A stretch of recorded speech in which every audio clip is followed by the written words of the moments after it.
안녕하세요 여러분, 저는 1990년대 독일의 어느 호텔 앞에 나와 있습니다.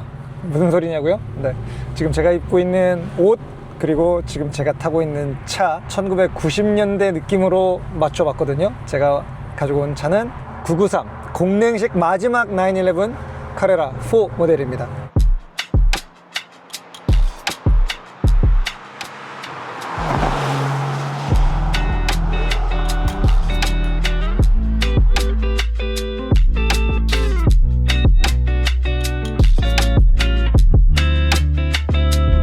차는 4.2m 정도밖에 안 되는 길이에 정말 컴팩트한 스포츠카 투도어 쿱 형태를 띠고 있습니다. 배기량은 3.6L에 최고 출력은 270마력, 그리고 무게는 약 1.3톤대 초반 정도를 가지고 있었습니다.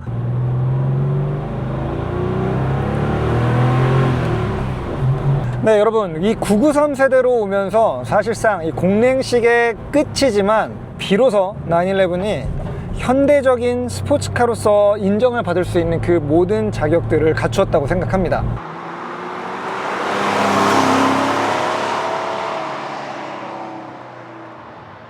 스티어링의 반응성, 요즘 한 10년, 15년 이때쯤 나왔던 차라고 해도 믿을 정도로 반응이 너무 일관되고 자연스럽습니다. 이 자연스럽다라는 거, 너무 샤프하지도 않고 너무 둔하지도 않은, 약간 승용차의 감각을 비로소 좀 갖췄다고 할까요?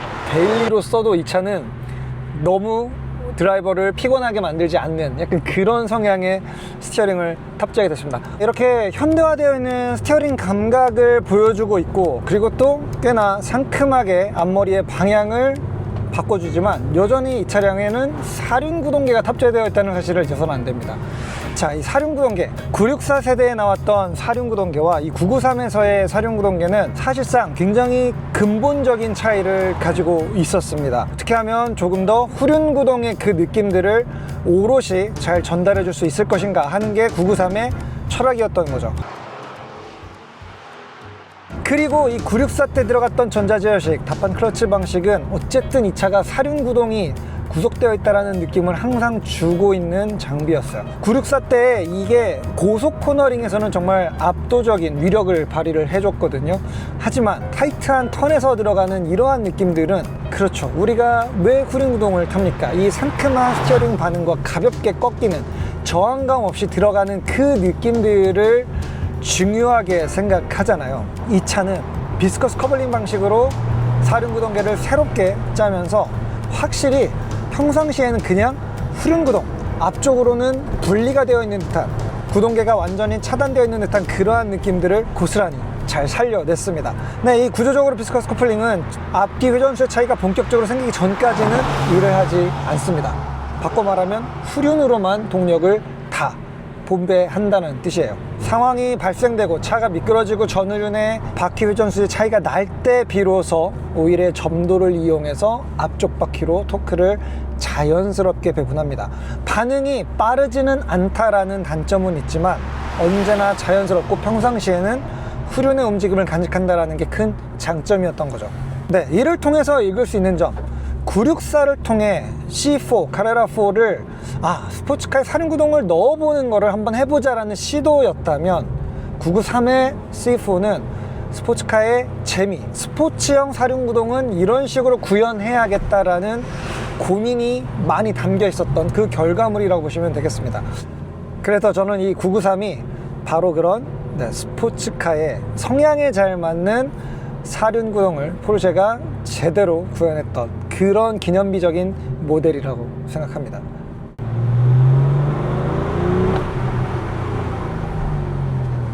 그리고 이 엔진의 회전 질감에 대해서도 꼭 설명을 드리고 싶거든요. 공능식인데 일단 우리가 주행할 때 1000rpm 위로 올라오면 정말 매끈하게 달려요. 진짜 저 크랭크 축 안에, 그리고 실린더 내벽 안에 꿀을 발라놓은 것처럼 정말 곱게 매끈하게 돌아갑니다. 그런데 이 엔진이, 그렇게 매끈했던 엔진이 특히 냉간시에 처음 이 차 시동을 딱 걸었을 때 나오는 그 RPM의 그르렁거림이 초반 한 30초 정도 이어지거든요.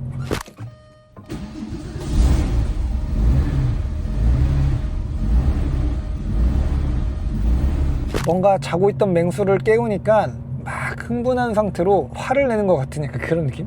살아있는 생명체, 무시무시한 발톱을 살짝 숨기고 있는 그 어떤 야수의 숨소리를 듣는 것 같은 그런 느낌이 들어서 이게 진짜 매력적으로 느껴집니다.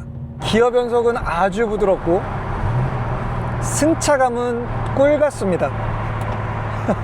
아니, 이 승차감 부분이 진짜 좀 충격적이에요. 964와 G바디를 비교한다면 그 차들은 스포츠카이기 때문에 감당해야 되는 그 어떤 불편함을 당연하게 여겼던 모델들이었습니다. 그런데 이 993은 비로소 이 차를 타봐야지만 911이 데일리 스포츠카라는 이 명제랑 처음 딱 퍼즐이 맞아 떨어졌던 게 이때부터였구나 라는 거를 느낄 수가 있어요.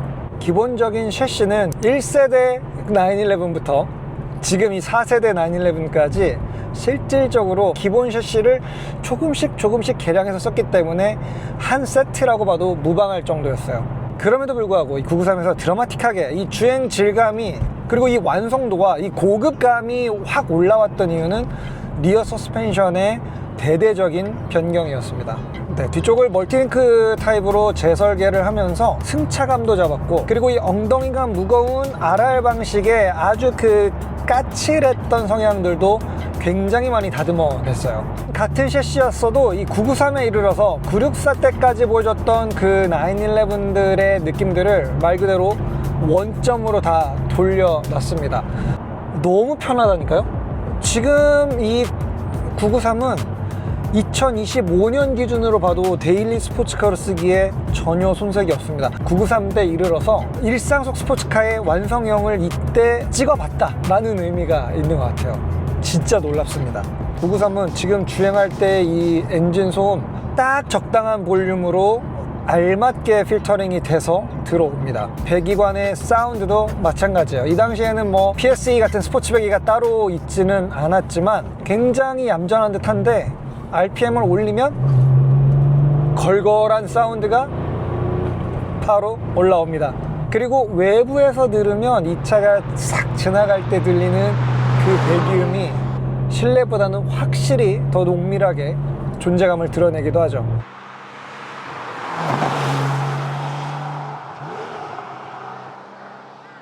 그리고 이 변속기 964까지는 카레라의 5단 변속기까지만이 허락이 됐었는데 993 때 이르러서 6단 수동 변속기가 들어오게 되었습니다. 6단 변속기가 들어오면서 5단의 기어비가 조금 더 타이트해졌습니다. 짧아지면서 5단까지 250까지 쭉쭉쭉 끌어올릴 수 있는 약간 더 가속형 기어비를 갖게 되었죠. 그래서 사실상 동력 성능은 964 대비해서 숫자로 보여지는 이 출력들이 크게 늘어난 건 아니지만 실제 고속으로 올라가는 영역대에서의 가속력은 993 쪽에 훨씬 더 사뿐하게 속도를 올려줍니다. 자, 이 5개의 게이지들 964 때 봤던 그것 그리고 G바디에 봤던 그것과 동일한 구성입니다. 네. 저속 토크는 평범하지만 고회전으로 올라가는 순간 4500rpm부터 후반 토크가 쫙 밀고 올라가는 이 느낌이 진짜 일품입니다. 긴급하게 하지만 정확하게 많은 타격을 쓰지 않고 꺾을 때 딱 이 느낌을 보면 이 차랑 시간을 많이 들여보니까 이 차는 생각보다 얌전하고 고급스러웠습니다. 그래서 어떠한 움직임도 생각보다 느긋하게 뭔가 당황하지 않고 에휴 뭐 그런 거 가지고 놀래 내가 움직여줄게 이러한 대화를 하면서 차가 반응을 하게 돼요. 살짝 반템포 늦게 따라오는 건가 싶기는 하지만 타이어가 주고 있는 궤적의 느낌은 꽤나 정확하게 의도한 라인을 그릴 수가 있습니다. 이게 993 카레라의 굉장히 좀 재미있는 포인트예요. 그리고 또 이 993에만 들어갔었던 아주 독특한 제동 시스템이 있습니다. 우리가 브레이크 페달을 밟을 때 그 배력 장치, 내가 근력으로 밟은 이 유압의 힘을 더 크게 증폭시켜서 이 1톤이 넘는 쇳덩어리를 패드를 꽉 물어서 채워줄 수 있게 하는 그 배력 장치가 있잖아요. 그 배력 장치가 이 993에는 그냥 엔진 진공으로 의존하는 그런 타입이 아니었습니다. 압력을 일정하게 유지시켜줄 수 있는 컴프레서가 따로 달려 있었고요. 그래서 그 컴프레서가 종종 브레이크 부스트의 압력을 채우기 위해서 작동하는 소음이 앞쪽에서 납니다. 브레이크를 더 자주 밟는다면 더 자주 들을 수가 있죠. 둘, 셋, 넷. 흡사 레이스카의 브레이크 페달과 느낌이 좀 비슷하거든요. 꽉 밟아야지만 어느 정도 강력한 제동력을 낼 수 있는, 그래서 사실 스포티한 페이스로 운전할 때에는 훨씬 더 다루기가 편합니다. 하지만 일상적인 주행에서는 생각보다 발에 힘을 좀 많이 주면서 브레이크를 꾹꾹 눌러줘야 되는 그러한 방식이죠. 그리고 그렇게 꾹꾹 누르다 보면 이게 지금 브레이크 페달이 플로어에서 올라오는 방식이거든요. 이렇게 위에서 매달려 있는 타입이 아닙니다. 그래서 브레이크 스트로크를 꾹 누르면 누를수록 자연스럽게 뒤꿈치가 허공으로 이렇게 뜨게 되는 이러한 모션이 나오게 될 거예요. 발목의 각도의 움직임과 브레이크 페달의 이동 행정이 딱 맞지가 않거든요. 그래서 왜 뒤꿈치가 뜨지 않는데 그 순간이 되면 자연스럽게 어차피 힐앤토를 칠 타이밍이 되더라고요. 그래서 뭔가 어색하고 뭔가 불편한 것 같지만 결국에는 그게 불편하지 않은 그러한 페달 감각을 보여주고 있습니다. 여러분, 993은 마지막 공랭식 엔진의 의미만을 가지고 있지 않았습니다. 이 차에는 911 시리즈 중에서 마지막이었던 것들이 유독 많이 있었어요. 방금 제가 들려드린 이 문 닫히는 소리, 이 철컹 하면서 닫혔던 아주 든든한 장갑차의 문 같은 이 소리는 바로 이 위쪽까지 프레임이 올라왔었던 이 도어, 사실 964 지바디에서부터 쭉 이어왔던 도어였는데요. 이 프레임 도어의 마지막도 993과 함께 했습니다. 996부터는 프레임리스 도어로 바뀌게 되었거든요. 마찬가지로 앞쪽에 있었던 이 쿼터 글래스의 존재 역시 이 993을 끝으로 더 이상 찾아볼 수 없게 되었습니다. 그리고 이 쿼터 글래스 때문에 이 차에는 여전히 좌우에 비대칭으로 붙어있는 아웃사이드 미러가 달려 있거든요. 운전석 쪽은 더 앞쪽에, 조수석 쪽은 조금 더 뒤쪽으로 약간 짝기처럼 달라붙어 있는, 하지만 이렇게 붙어야지만 쿼터 글래스를 통해서 정확하게 거울면을 볼 수 있었던 나름 인체 공학적인 배려도 993을 마지막으로 사라지게 되었습니다. 자, 그뿐만이 아닙니다. 요즘에는 슈퍼카에서밖에 볼 수 없는 이 가운데 정렬되어 있는 와이퍼, 사실 슈퍼카들이 이런 구조를 쓰는 거는 기류의 흐름을 거스르지 않는 와이퍼의 나엘 방향도 있지만 양쪽으로 가면서 정말 이 모서리가 둥글려지는 윈드실드의 형상도 한몫하거든요. 993 역시 끝쪽으로 가면 정말로 아주 급한 커브를 그리면서 유리가 입체적인 형상을 띠고 있기 때문에 가운데 와이퍼를 둘 수밖에 없었습니다. 공랭식 엔진들이 막히는 길을 가면은 엔진열이 뜨거워진다라고 하는 그런 얘기 들어보신 적 있으세요? 확실히 993은 그러한 성향이 두드러집니다. 엊그제도 촬영 때문에 어디를 이동하다가 진짜 길이 많이 막히는 구간에 들어가게 됐거든요. 거의 시속 5km 이하로 밀려서 가는 이러한 구간에 들어오게 되면 저 유온 게이지가 슬금슬금 중앙을 넘어서 위쪽으로 이렇게 총 위에 눈금이 하나, 센터 조금 아래에 하나 이렇게 눈금이 있는데 위쪽 눈금까지 슬그머니 고개를 올라가는 이런 모습들이 보입니다. 물론 이 993에도 똑똑한 가변 스포일러가 달려 있습니다. 평상시에는 닫혀 있고 속도가 올라가면 날개가 스르륵 수평으로 펼쳐지면서 뒤쪽에 엉덩이의 이 난류 쪽을 제어해주는 효과, 그리고 또 동시에 공랭식 엔진 안쪽으로 이 위쪽의 그릴들이 넓게 펼쳐지는 효과가 생기면서 고속에서 엔진을 더 잘 식혀줄 수 있는 이러한 두 가지 효과를 동시에 챙기고 있어요. 현행 911들은 사실 꽤 속도가 높게 올라왔을 때 윙이 펼쳐지거든요. 그런데 이 993만 해도 처음에 윙이 작동되는 그 임계점도 생각보다 낮은 속도 영역대에서 올라왔습니다. 제가 지금 타보면서 느껴지는 거는 한 80km 정도만 돼도 윙이 펼쳐지는 느낌이 들었거든요. 그리고 접혀지는 거는 거의 차가 정지할 정도 속도가 많이 떨어졌을 때에 내려옵니다. 그러니까 지금 911들에 비하면 저 리어 스포일러의 개방 시간이 훨씬 더 자주 오랫동안 유지되는 그러한 제어 방식을 따르고 있어요. 이 역시 아마도 공랭식 냉각을 신경 써줘야 했던 아마 이 마지막 공랭식 엔진 포르쉐의 흔적이 아닐까 싶습니다. 정말 차량 컨디션이 너무 훌륭하거든요. 이 차주분이 행여라도 마음이 바뀌어서 이 차를 방출할 계획이 있다면 그 대기 리스트에 이름을 올려놓고 싶을 정도로, 근데 이런 얘기하면 또 이거 차 가격이 막 올라가는 거 아닌지 모르겠네요.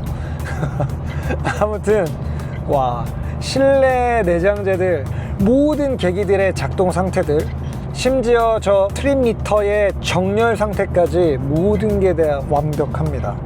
근데 참 신기하죠? 기본적으로 이 운전석 콕핏의 레이아웃이 크게 바뀌지 않았는데 G바디 때는 이렇게 팔을 걸치면 되게 자연스러운 느낌이었거든요. 근데 이 차 993은 이 팔을 걸치고 있는 이 자세가 뭔가 좀 어색합니다.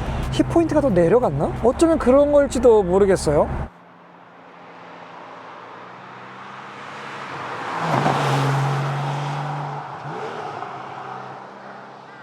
원조 911부터 이어져 왔던 이 고유한 측면 실루엣의 비율이 993까지 이어지게 됐습니다. 낮은 벨트라인, 가파르게 올라가는 A필러, 그리고 아주 높은 측면 유리의 비율, 거의 측면에서 봤을 때 윈도우가 40% 이상을 차지하는 약간은 대두 같은 느낌도 좀 있지만 그 또한 911 고유의 특징으로 느껴졌었던 이러한 실루엣을 993을 끝으로 사라지게 됩니다.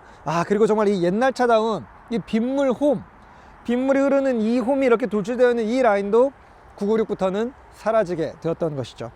여전히 전폭은 1730 정도밖에 되지 않을 정도로 아주 컴팩트한 사이즈를 가지고 있었지만 993에서는 확실히 뒤쪽에 볼륨감 있게 넓게 나오고 있는 휠 아치의 이러한 디자인 역시 좀 이 차를 더 섹시하게 보여주는 이러한 디자인 큐 중에 하나였죠. 전 개인적으로 993의 얼굴보다는 엉덩이 쪽이 훨씬 더 매력적인 것 같아요. 약간 993의 헤드램프는 좀 가운데 쪽으로 이렇게 좀 몰려 있거든요. 이런 느낌으로. 하지만 뒤쪽은 그 어느 스포츠카보다 아주 우아하면서 섹시한 라인을 가지고 있습니다. 지금 이 993의 테일램프가 서 있는 이 각도를 보게 되면 964 때는 거의 수직이었지만 993은 진짜 하늘 쪽으로 이렇게 납작하게 누워 있거든요. 이 또한 911만에 정말 독창적인 이 뒤쪽에 디자인의 라인을 만들어주는데 큰 일조를 해줬던 파츠였습니다. 그리고 진짜 디테일, 제가 제일 좋아하는 디테일은 바로 여기거든요. 빨갛지만 이 안에 포르쉐라는 로고가 싹 숨어 있어요. 이렇듯 993은 단순히 공랭식의 시대가 끝났다는 의미만을 갖지 않았습니다. 901부터 시작됐던 실질적인 911의 첫 번째 플랫폼이 막을 내렸던, 그래서 정말 큰 챕터 하나를 마무리 지었던 투수 역할을 했었던 모델이었던 거죠. 그렇기 때문에 이 993에 대한 향수나 애착을 갖고 있는 분들도 많이 계시고, 아주 오래된 셰시 기반의 현대적인 스포츠카의 움직임을 담았던 첫 번째 911, 그리고 스포츠카의 성향에 맞는 스포츠 사륜구동을 접목했던 첫 번째 911이기도 했었으니까요. 여러모로 지금 타봐도 지금 최신형 911들과 비교해서 승차감이 손색이 없을 정도니까 어느 정도인지 예상이 되실 겁니다. 하지만 이 993 카레라 4처럼 사실 데일리용으로 911을 즐길 수 있는 이러한 고객들만을 위한 차가 존재했던 것은 아닙니다. 이 차를 기반으로 해서 진짜 매운맛, 극한의 드라이빙 스릴을 느낄 수 있는 그러한 모델도 존재했죠. 다음 시간에는 993을 베이스로 터보 엔진의 사륜구동계를 삭제하고 출력을 극단적으로 높인 하드코어 버전을 소개해 드리겠습니다. 어떤 차량인지 궁금하시죠? 저희는 다음 시간에 다시 돌아오겠습니다. 감사합니다.